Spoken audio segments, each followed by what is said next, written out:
Hi, welcome to Varaj creations. आज हम doctor Bhimrao Ambedkar, एक अद्वितीय युग पुरुष, इस विषय पर चर्चा करेंगे।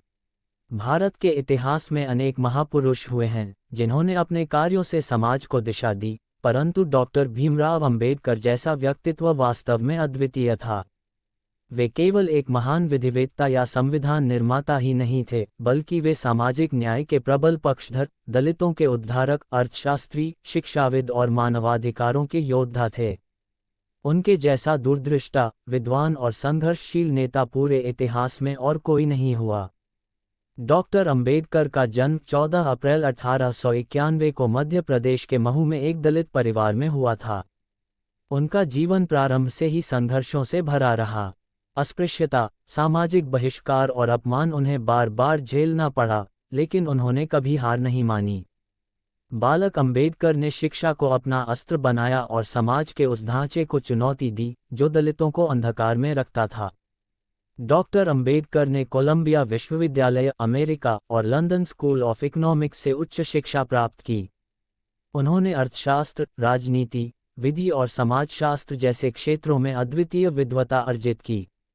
वे पहले भारतीय थे जिन्होंने अर्थशास्त्र में डॉक्टरेट की उपाधि प्राप्त की। यह उनकी लगन, प्रतिभा और आत्मबल का प्रतीक था। डॉक्टर अंबेडकर भारतीय संविधान के प्रमुख शिल्पी थे।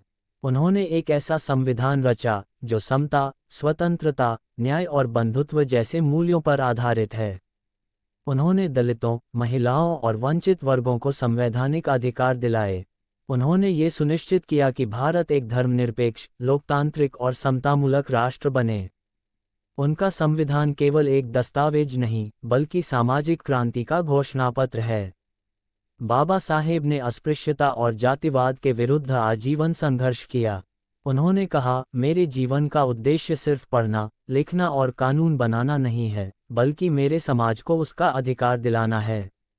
उन्होंने बहिष्कृत हितकारिणी सभा, समता सैनिक दल जैसे संगठनों की स्थापना की और मूकनायक, जनता, प्रबुद्ध भारत जैसे पत्रों के माध्यम से दलितों की आवाज बुलंद की। हिंदू समाज की छुआछूत और जातिवादी व्यवस्था से त्रस्त होकर डॉक्टर अंबेडकर ने 1956 में बौद्ध धर्म अपनाया और लाखों अनुयायियों के साथ नवबौद्ध आंदोलन की शुरुआत की।